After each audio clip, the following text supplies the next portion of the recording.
Intensified focus और आपसी तालमेल और कोऑर्डिनेशन के तहत हम लोगों ने पिछले 48 घंटों में 2 सक्सेसफुल ऑपरेशन यहाँ अंजाम दिए हैं। जब से पहलगाम अटैक हुआ है उसके बाद से हमने कई एरियाज़ को एक फोकस एरिया बनाया था जिनको कि हम एक फोकस वे में टारगेट करेंगे था। ये हायर रीचेस में काफ़ी ऊंचाई के इलाके के ऊपर हुआ और काफ़ी डिफ़िकल्ट एरिया था जहां पर इस किस्म के ऑपरेशन को अंजाम दिया गया। जैसे आपको पता है कि पिछले 4 दिन में साउथ कश्मीर में 2 काफ़ी बड़े और सक्सेसफुल ऑपरेशंस हुए हैं और आपकी तरफ से, मीडिया की तरफ से काफ़ी क्वेश्चंस थे और आप इसके बारे में डिटेल्स जानना चाहते थे। तो आज इस प्रेस ब्रीफिंग को हमने ऑर्गेनाइज़ किया है क्योंकि पिछले जब तक ये ऑपरेशंस चल रहे थे बैक टू बैक तब तक आपके साथ इंटरेक्शन नहीं हो पाया था। तो आज इसके बैकग्राउंड देने के लिए जो ऑफिसर्स इसमें इन्वॉल्व थे सभी एजेंसीज़ के, जेकेपी, आर्मी, सीआरपीएफ, वो कमांडर्स जो इसमें इन्वॉल्व थे आपके सामने बैठे हैं। और आज की प्रोसीडिंग्स को स्टार्ट करने के लिए मैं सबसे पहले आईजी कश्मीर रेंज विद्दी साहब से रिक्वेस्ट करता हूं कि he can start with the opening remarks. Thank you sir. जैसा कि आप सब जानते हैं, जो कश्मीर घाटी में जो पिछले 1 महीने से जो टेररिस्ट एक्टिविटी हैं, गतिविधियां हैं, उस घटनाक्रम के परिप्रेक्ष्य में जो बाकी यहाँ पे तैनात सारे सुरक्षा बल हैं, उन्होंने अपनी स्ट्रेटजीज़ का पुनर्वलोकन किया और उसकी एक समीक्षा करी। और इसी समीक्षा के तहत जो है हम लोगों का बहुत इंटेंसिफाइड फोकस ऑपरेशन पे रहा और इसी इंटेंसिफाइड फोकस और आपसी तालमेल और कोऑर्डिनेशन के तहत हम लोगों ने पिछले 48 घंटों में 2 सक्सेसफुल ऑपरेशन यहाँ अंजाम दिए हैं, जिसमें हम लोगों को बहुत ही सिग्निफिकेंट जो है अचीवमेंट मिली है।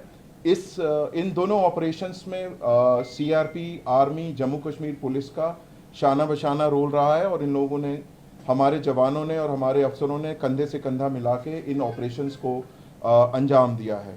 सरसरी तौर पे ये 2 ऑपरेशंस, एक केलर के इलाके में जो कि शोपियां में आता है वहाँ हुआ और दूसरा जो कि कल जो था त्राल के इलाके में हुआ। इन दोनों ऑपरेशंस में 6 टेररिस्ट को न्यूट्रलाइज किया गया। और मैं आपको ये बताना चाहता हूँ कि ये जो आपसी तालमेल है सुरक्षा बलों का यहाँ पे और बाकी सुरक्षा एजेंसीज़ का, भले ही जो भी आसूचना देनी हो, इंटेलिजेंस एजेंसी हो, बाकी हो, उनके आपसी तालमेल और समन्वय के कारण ही ये ऐसे जो सक्सेसफुल ऑपरेशन संभव हुए हैं। और हम सब लोग जम्मू कश्मीर में, खासकर कश्मीर वैली में, इस चीज़ के लिए कटिबद्ध हैं कि जो टेरर इकोसिस्टम है या कोई भी टेररिस्ट एक्टिविटी है उसका खात्मा करने के लिए हम सदैव तत्पर एवं हमेशा कटिबद्ध रहेंगे। अब मैं जीओसी विक्टर फोर्स से रिक्वेस्ट करूंगा कि वो आपको अपने जो हिस्से का पक्षसार दें। थैंक यू आईजी साहब। मैं आपको जो ये 2 ऑपरेशंस हुए उनको एग्जैक्टली कैसे अनफोल्ड हुए उसके बारे में ब्रीफली बताऊंगा। तो 22 से जब से पहलगाम अटैक हुआ है उसके बाद से हमने कई एरियाज़ को एक फोकस एरिया बनाया था जिनको कि हम एक फोकस वे में टारगेट करेंगे। और जैसे हमें इंटेलिजेंस इनपुट्स आ रहे थे कि जो टेररिस्ट ग्रुप्स हैं वो अब बर्फ़ पिघलने के बाद जंगलों में हायर रीचेस में चले गए हैं और इसको ध्यान में रखते हुए जो हायर रीचेस हैं, जो ऊंचे पहाड़ों में जो जंगल्स हैं, वहाँ पर हमारी डोमिनेशन पार्टीज़ कंटिन्यूसली डिप्लॉयड थी। 12 तारीख की रात को शोपियां के इलाके में जो काटोहलन फॉरेस्ट है और स्पेसिफिकली केलर के एरिया में हमारे को इनपुट आया कि एक टेररिस्ट ग्रुप वहां पर हो सकता है। तो जो पार्टीज़ वहां पर डोमिनेशन के लिए पहले से ही डिप्लॉयड थी काफ़ी टाइम से, उन्होंने अपने आप को रिलोकेट किया, उस जगह के ऊपर फोकस होके क्लोज इन हुए और सुबह के टाइम पे जब उनको वहां पर 13th की मॉर्निंग को जब एक सस्पिशियस मूवमेंट दिखाई दी तो पार्टीज़ ने क्लोज इन करके उनको चैलेंज किया और चैलेंज करने के ऊपर जो है जो टेररिस्ट थे उन्होंने तुरंत फायर खोला। उसके बाद एक एनकाउंटर स्टार्ट हुआ लेकिन पार्टीज़ ने क्लोज इन करके उनको न्यूट्रलाइज किया। तो ये जो ऑपरेशन था ये हायर रीचेस में काफ़ी ऊंचाई के इलाके के ऊपर हुआ और काफ़ी डिफ़िकल्ट एरिया था जहाँ पर इस किस्म के ऑपरेशन को अंजाम दिया गया। जो सेकेंड ऑपरेशन था जो कि त्राल के इलाके में हुआ था उसका टेरेन बिल्कुल डिफरेंट है, जो कि एक गांव के अंदर था। तो उसी में इनपुट आई कि शायद एक टेररिस्ट ग्रुप जो है एक गांव के नाडर के इलाके में गांव के अंदर कुछ टाइम के लिए सेटल्ड है, और इमीडिएटली उस विलेज को कॉर्डन किया गया। जब कॉर्डन लग रहा था तो ये टेररिस्ट जो है उन्होंने अलग अलग घर के अंदर पोजीशन ले ली और फायर करने की कोशिश की, रादर फायर किया। और उस टाइम पे हमारा चैलेंज था कि जो सिविलियंस हैं, जो इनोसेंट, जो वहाँ पर बच्चे, फैमिलीज, बुजुर्ग हैं, उनको वहाँ से निकाला जाए।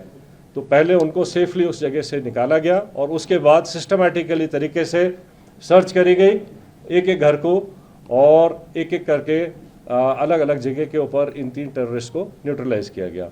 तो इस तरीके से ये दोनों जो ऑपरेशंस थे ये डिफरेंट काइंड ऑफ टेरेन में हुए हैं। एक जंगलों में और ऊंची जगहों पर हुआ है, दूसरा जो है वैली फ्लोर के अंदर और गांव के अंदर हुआ है। लेकिन दोनों ऑपरेशंस को सक्सेसफुली जो अंजाम दिया गया वो शो करता है कि सिक्योरिटी फोर्सेस टेररिस्ट कहीं भी हों उनको ढूंढेंगे और न्यूट्रलाइज करेंगे। तो जिन ट्रुप्स ने इसके ऊपर इन दोनों ऑपरेशंस को कामयाब बनाया, मैं उनको कॉम्प्लीमेंट करना चाहता हूं। और इसको करने के लिए जो हमारी इंटेलिजेंस एजेंसीज़ हैं उनके टाइमली इनपुट से भी हमें बहुत इनको कामयाब बनाने में मदद मिली है। जहाँ तक जो टेररिस्ट न्यूट्रलाइज हुए हैं उनके नाम आप सब जानते हैं।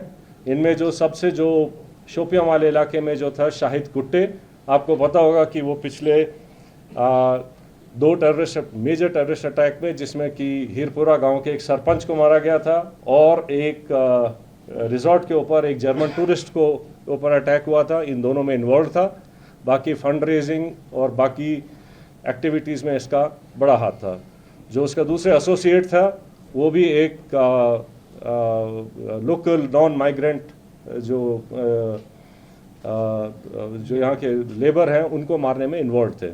तो इसी तरीके से जो इन दोनों जो मॉड्यूल्स को जो न्यूट्रलाइज किया गया है उससे जो है इन तंजीमों को जो है काफ़ी झटका लगेगा और यहाँ पे जो है टेरर एक्टिविटीज़ और नॉर्मलसी लाने में मदद मिलेगी।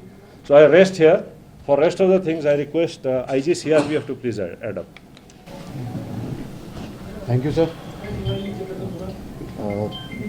जैसे आप सबको ऑपरेशनल डिटेल्स के बारे में बताया जा चुका है, ये जो अभी 2 बड़े ऑपरेशंस और मुठभेड़ हुई हैं, सबसे पहले मैं हमारी जो सिक्योरिटी एजेंसीज़ हैं, आर्मी की तरफ से RR, JK पुलिस और CRPF, उन सब के जवानों और ऑफिसर्स जिन्होंने, और साथ ही साथ में इंट एजेंसीज़ जिन्होंने बड़ी मेहनत के साथ में इंट को डेवलप करके और उसके ऊपर जो ऑपरेशंस हुए हैं उस सफलता के लिए मैं सभी को कॉम्प्लीमेंट करना चाहूँगा। इसके साथ ही ये जो अभी लगातार ऑपरेशंस बने हैं पिछले कुछ समय में, ये जो सभी सिक्योरिटी फोर्सेस के बीच का जो एक प्रभावशाली समन्वय है, ये उसका एक प्रत्यक्ष प्रमाण है। और उसी कोऑर्डिनेशन और एग्जीक्यूशन जो प्रोफेशनल है उसकी वजह से ही हम इन सफल ऑपरेशंस को कारगर कर पाए हैं। आगे आने वाले समय में भी मैं पूरा विश्वास आपको दिलाता हूं कि ये जो कोऑर्डिनेशन हम सबका, ये सभी सिक्योरिटी फोर्स और इंटेलिजेंसीज़ का लगातार जो बना है आगे भी बनाएगा, आगे भी रहेगा, जिसकी वजह से हम सफलतापूर्वक कश्मीर, जम्मू एंड कश्मीर से आतंकवाद का पूरी तरह से सफाया कर सकेंगे। एक बात और, मैं यहाँ की पब्लिक है, मैं उनका भी धन्यवाद करना चाहूँगा। हम सभी सिक्योरिटी फोर्सेस की तरफ से मैं उनका धन्यवाद करना चाहूँगा कि उनके सहयोग के बगैर इस तरीके की सफलता और आतंकवाद का सफाया करना मुश्किल ही नहीं, नामुमकिन है। और इस सफलता इस बात का भी ये प्रत्यक्ष प्रमाण है कि पब्लिक खुद चाहती है कि इस आतंकवाद का, इस दहशतगर्दी का जम्मू एंड कश्मीर से सफाया पूरी तरह से हो सके। जय हिंद, जय भारत। Thank you.